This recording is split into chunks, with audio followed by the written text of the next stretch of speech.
Beaucoup pensent que l'argent est la clé du succès. Mais la vérité, c'est que même avec l'or du monde, sans la bonne mentalité, tu n'iras nulle part. Aujourd'hui, je vais te raconter une histoire simple mais puissante. Une histoire qui prouve que la réussite commence d'abord dans la tête et non dans la poche. Il était une fois deux amis, deux hommes ordinaires, unis par un même rêve, trouver une vie meilleure. Pendant des années, ils ont tout essayé. Petit commerce, projets divers, mais rien ne fonctionnait. À chaque tentative échouée, la frustration grandissait. Un jour, l'un d'eux, épuisé par les échecs, a commencé à abandonner. Il s'est résigné. Il disait, à quoi bon continuer? Peut-être que le succès n'est pas fait pour nous.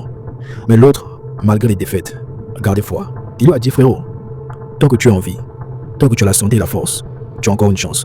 Il faut continuer à essayer. Mais son ami n'y croyait plus. Il s'était enfermé dans une mentalité de défaite. Alors le second a poursuivi seul. Il a continué à chercher, à apprendre, à tomber et à se relever. Un jour, il s'est tourné vers l'agriculture. Il a commencé petit, quelques légumes, quelques ventes, lentement mais sûrement. Les choses ont pris forme, le terrain a grandi, les récoltes aussi. Il a acquis des hectares, ouvert des fermes, embauché des gens et transformé sa vie. Mais au lieu d'être inspiré, son ancien ami s'est laissé ronger par la jalousie. Il racontait partout qu'il était la vraie source de sa réussite, qu'il ne l'avait jamais remercié. Fatigué de ses mensonges, le fermier à succès lui a tendu la main une dernière fois. Il lui a donné une somme importante, assez pour démarrer un projet solide. C'était sa façon de dire, prouve que tu peux, toi aussi. Mais quelques mois plus tard, l'argent était parti. Le projet échoué, encore une fois. Alors l'homme à succès lui a dit simplement, tu vois, ce n'est pas une question d'argent, c'est une question de mentalité. Tant que tu ne changeras pas ta manière de penser, aucun soutien ne suffira. Tu n'as jamais entraîné ton esprit à évoluer, à persévérer. Tu n'as pas construit la discipline intérieure qui fait qu'un homme se relève même quand tout semble perdu. Mort de honte, l'autre disparu. Il ne parla plus jamais ainsi.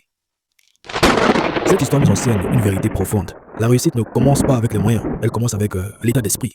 Oui, l'argent peut accélérer un projet. Oui, les contacts peuvent ouvrir des portes, mais aucun de ces éléments ne remplace une mentalité solide, résiliente, affamée de progrès.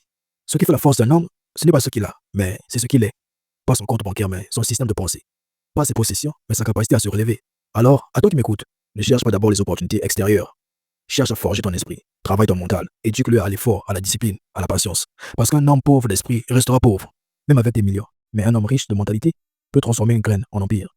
Si ce message t'a parlé, partage-le à un frère, une sœur, quelqu'un qui a besoin de l'entendre. Et n'oublie pas, la bataille se gagne d'abord dans la tête. C'était Destaqué.